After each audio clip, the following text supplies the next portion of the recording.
ইচ্ছেপূরণ ব্লগে সকলকে স্বাগত। 9182 ইচ্ছেপূরণ ব্লগ 9182। আজকে দুপুরে চলে এলাম আজকের দুপুরের মেনু নিয়ে। দুপুরের মেনুতে ছিল তরুলি ভাজা আর কাঁকরোল ভাজা, টক ডাল, আম দিয়ে আর সোয়াবিন আলু ডিম দিয়ে তরকারি।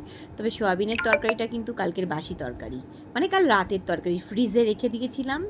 কালো ডিম দিয়ে বানিয়েছিলাম, আবার আজকে ডিম সেদ্ধ করে আবার বানিয়ে নিলাম। আর দেখতে পাচ্ছ আমি একজনের ভাত বাড়ছি, সেটা তোমাদের আগেই বলেছি। আমি একটা বয়স্ক লোকের দায়িত্ব নিয়েছি, তার জন্যই ভাতটা বাড়া হচ্ছে।